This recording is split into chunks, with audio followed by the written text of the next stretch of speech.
जय हिंद दोस्तों, आज हम लोग जानेंगे झारखंड के पदों एवं सेवाओं में जिला स्तरीय पदों पर सीधे नियुक्ति हेतु जिलावार आरक्षण रोस्टर को। यानी कि अब झारखंड में जितनी भी सरकारी भर्ती आएगी, चाहे वह स्टेट लेवल हो या डिस्ट्रिक्ट लेवल हो, उन सभी में आरक्षण जो है इस प्रकार रहेगा। तो चलो शुरू करते हैं। पहला हम लोग जानते हैं लातेहार जिला को। लातेहार जिला में अनुसूचित जाति यानी कि एससी के लिए 21% सीट आरक्षित है और अनुसूचित जनजाति यानी कि एसटी के लिए 29% सीट आरक्षित है। जबकि BC1 और BC2 के लिए आरक्षित नहीं दिया गया है। वहीं पे EWS कैंडिडेट के लिए 10% सीट आरक्षित है। राज्य के प्रत्येक जिले में EWS कैंडिडेट के लिए 10% सीट आरक्षित है और इस प्रकार कुल सीट का 60% सीट जो है वह इन सारी कैटेगरी के कैंडिडेट वालों के लिए आरक्षित है और बचेगा 40% जो सामान्य कैंडिडेट वालों के लिए होगा। इस 40% सीट में इन सारे कैंडिडेट के विद्यार्थी भी अप्लाई कर सकते हैं, बशर्ते वो सारे कैंडिडेट जनरल कैटेगरी के माने जाएंगे। अब जानते हैं अगले जिला। अगली जिला हमारे सामने है लोहरदगा और गुमला। इन दोनों जिलों में आरक्षण व्यवस्था एक समान है, इसलिए इन दोनों का नाम एक ही साथ रखा गया है।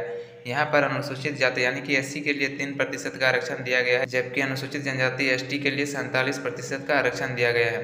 वहीं पर BC1 और BC2 के लिए कोई भी आरक्षण नहीं दिया गया है। EWS के लिए 10% सीट आरक्षित है। अब जानते हैं अगला जिला।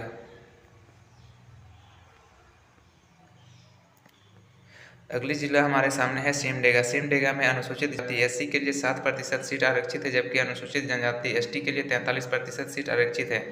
वहीं पर BC1 और BC2 के लिए कोई भी सीट आरक्षित नहीं दिया गया है, जबकि EWS के लिए 10% सीट आरक्षित है। अब जानते हैं अगला जिला।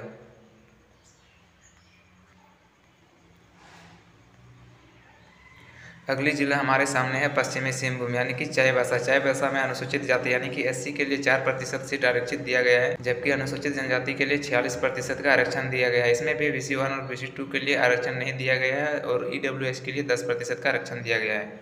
अब जानते हैं अगला जिला। अगली जिला हमारे सामने है दुमका। अब जानते हैं हम दुमका के बारे में। दुमका में अनुसूचित जाति यानी कि एससी के लिए 5% का आरक्षण दिया गया है, जबकि अनुसूचित जनजाति एसटी के लिए 45% का आरक्षण दिया गया है। इस जिला में BC1 और BC2 के लिए भी कोई भी आरक्षण नहीं दिया गया है। EWS के लिए 10% का आरक्षण दिया गया है। अब जानते हैं अगली जिला। अगली जिला हमारे सामने है रांची। रांची में अनुसूचित जाति एससी के लिए 5% का आरक्षण दिया गया है, जबकि एसटी के लिए 37% का आरक्षण दिया गया है। इस जिला में BC1 के लिए 5% का आरक्षण दिया गया है, BC2 के लिए 3% का आरक्षण दिया गया है, जबकि EWS के लिए 10% आरक्षण राज्य के प्रत्येक जिले में रहेगा। अब जानते हैं अगला जिला। अगली जिला हमारे सामने है खूंटी। खूंटी में अनुसूचित जाति एससी के लिए 5% का सीट आरक्षण रहेगा, अनुसूचित जनजाति के लिए 45% सीट आरक्षित रहेगा और BC1 के लिए कोई भी आरक्षण नहीं दिया गया है और BC2 के लिए भी कोई आरक्षण नहीं दिया गया है। EWS के लिए 10% आरक्षण रहेगा। अब जानते हैं अगली जिला।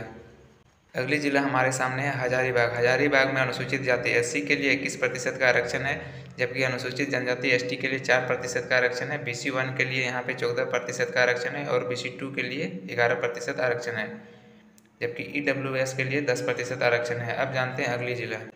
अगली जिला हमारे सामने है रामगढ़। रामगढ़ में अनुसूचित जाति एससी के लिए 11% सीट आरक्षित रहेगा, अनुसूचित जनजाति एसटी के लिए 20% सीट आरक्षित रहेगा, BC1 के लिए 11% और BC2 के लिए 8%, जबकि EWS के लिए प्रत्येक जिले में 10% आरक्षित रहेगा।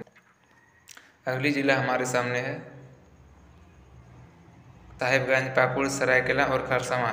इन सारे जिलों में आरक्षण व्यवस्था एक समान है, इसलिए इन सारे जिलों का नाम एक साथ लिखा गया है। यहाँ पर अनुसूचित जाति एससी के लिए 5% सीट आरक्षित है, अनुसूचित जनजाति एसटी के लिए 38% सीट आरक्षित है, जबकि BC1 के लिए 4% है और BC2 के लिए 3%, जबकि EWS के लिए 10%। जानते हैं अगली जिला। अगली जिला हमारे सामने है पूर्वी सिंहभूम। पूर्वी सिंहभूम में अनुसूचित जाति एससी के लिए 4% आरक्षित है और एसटी के लिए 28%, जबकि BC1 के लिए 10% और BC2 के लिए 8%, EWS के लिए 10%। जानते हैं अगली जिला। अगली जिला हमारे सामने है देवघर। देवघर में अनुसूचित जाति यानी कि एससी के लिए 12% सीट जो है आरक्षित रहेगा और अनुसूचित जाति यानी कि एसटी के लिए 12% सीट आरक्षित रहेगा, जबकि BC1 के लिए 15% सीट आरक्षित रहेगा और BC2 के लिए 11% सीट आरक्षित रहेगा और EWS कैंडिडेट के लिए 10% सीट आरक्षित रहेगा। अब जानते हैं अगली जिला।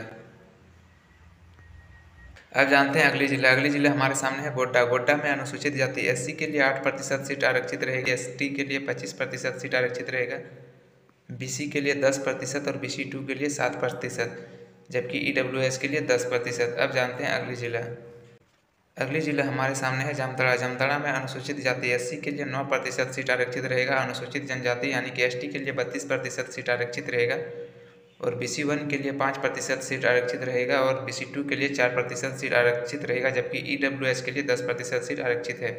अब जानते हैं अगली जिला है पलामू। पलामू में अनुसूचित जाति यानी कि SC के लिए 27% सीट आरक्षित रहेगा, जबकि अनुसूचित जनजाति ST के लिए 8% सीट आरक्षित रहेगा। जबकि BC1 की बात करें तो इसमें 9% आरक्षित, जबकि BC2 के लिए 6% सीट आरक्षित है और EWS के लिए 10% सीट आरक्षित है। अब जानते हैं अगली जिला हमारे सामने है गढ़वा। गढ़वा में अनुसूचित जाति SC के लिए 23% सीट आरक्षित है, जबकि अनुसूचित जनजाति के लिए 15% सीट आरक्षित है।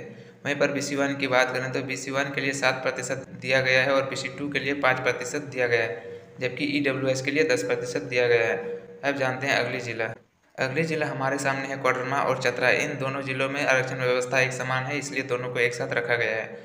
अनुसूचित जाति के लिए यहाँ पर 18% आरक्षण दिया गया है यानी कि SC के लिए, जबकि अनुसूचित जनजाति ST के लिए 8% का आरक्षण दिया गया है। BC1 के लिए 14% का आरक्षण दिया गया है, जबकि BC2 के लिए 10% का आरक्षण दिया गया है।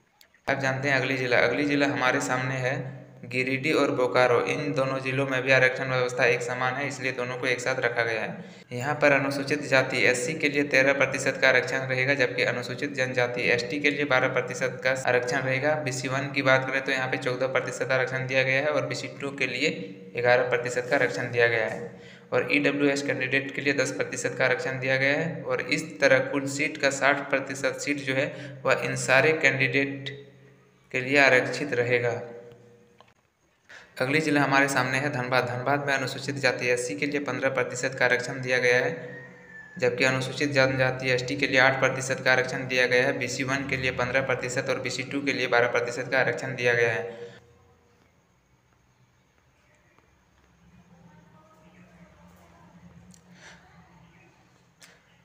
झारखंड राज्य के सभी 24 जिले कंप्लीट हो गए हैं। आशा करता हूं कि आप लोगों को यह वीडियो बहुत ही अच्छी लगी होगी। अगर वीडियो अच्छी लगी है तो वीडियो को लाइक करें, कमेंट करें, अपने दोस्तों के साथ शेयर करें। साथ ही ऐसे ही वीडियो पाने के लिए हमारे चैनल को जरूर सब्सक्राइब करें। Thank you.